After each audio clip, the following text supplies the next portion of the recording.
Ngayon po ay Wednesday ng ikatlong linggo ng muling pagkabuhay at ang mabuting balita ng Panginoon ayon kay San Juan. Papuri sa iyo, Panginoon. Ako ang tinapay na nagbibigay buhay, sabi ni Jesus. Ang lumalapit sa akin ay hindi na magugutom at ang nananalig sa akin ay hindi na mauuhaw kailanman. Ngunit sinabi ko na sa inyo, nakita na ninyo ako, ngunit hindi pa rin kayo nananalig sa akin. Lalapit sa akin ang lahat na ibinibigay sa akin ng Ama, at hindi ko itataboy kailanman ang sinumang lumalapit sa akin. Ako'y bumaba mula sa langit, hindi upang gawin ang sarili kong kalooban, kundi ang kalooban niya na nagsugo sa akin. At ito ang kanyang kalooban, ang huwag kong hayaang mapahamak ang kahit isa sa mga ibinigay niya sa akin, kundi buhayin ko silang muli sa huling araw. Sapagkat ito ang kalooban ng aking Ama, na ang lahat ng makakilala at sumampalataya sa anak ay magkaroon ng buhay na walang hanggan, at sila'y muli kong bubuhayin sa huling araw. Ang mabuting balita ng ating Panginoon. Pinupuri ka namin, Panginoong Hesukristo. Ano po ba ang mga benepisyo na ating matatanggap sa ating pagsasamba at pakikipagkaibigan kay Jesus? Marami po tayong makukuha at matatanggap. Halimbawa, sa mabuting balita, sinabi ng Panginoong Jesus na pag lumalapit tayo sa Kanya at sumampalataya sa Kanya, hindi na tayo magugutom at mauuhaw magpakailanman. Papaano po ba ito mangyayari? Hindi po natin ito malalaman hanggang hindi natin sinusubukan.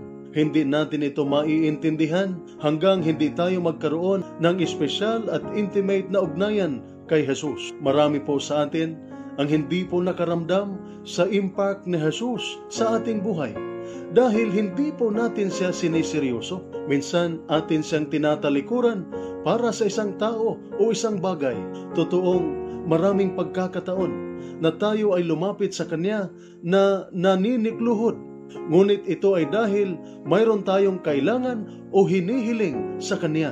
Ngunit pagkatapos ng bagyo at unos sa ating buhay, bumabalik na naman tayo sa dati, lumalayo na naman tayo sa ating Panginoon. Hindi po natin mapapatunayan at matitiyak ang katotohanan na sinasabi ng ating Panginoong Jesus kung hindi natin siya siniseryoso at kung para sa atin siya ay katulad lamang ng isang bagay na atin lamang hinahanap at hinahawakan kung siya ay ating kinakailangan. Kaya buksan natin ang ating buhay kay Jesus.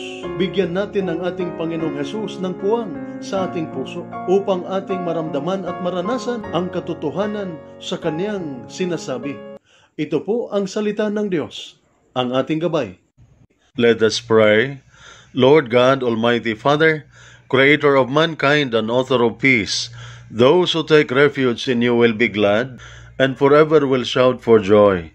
Protect our soldiers as they discharge their duties. Protect them with the shield of your strength and keep them safe from all evil and harm. Grant them courage and hope. May they ever experience your firm support, gentle love, and compassionate healing. Be their constant companion and the refuge in every adversity. Be their power and protector, leading them from darkness to light. May the power of your love enable them to return home in safety, that with all those who love and care for them, they may ever rejoice and praise you for your loving care. We ask this through Christ our Lord. Amen. Mary, Queen of Peace, pray for us. Saint Michael the Archangel, pray for us. Saint Ignatius of Loyola, pray for us. At sumainyo at sa inyong pamilya ang pagpapala ng makapangyarihang Diyos, Ama, Anak at Espiritu Santo. Amen.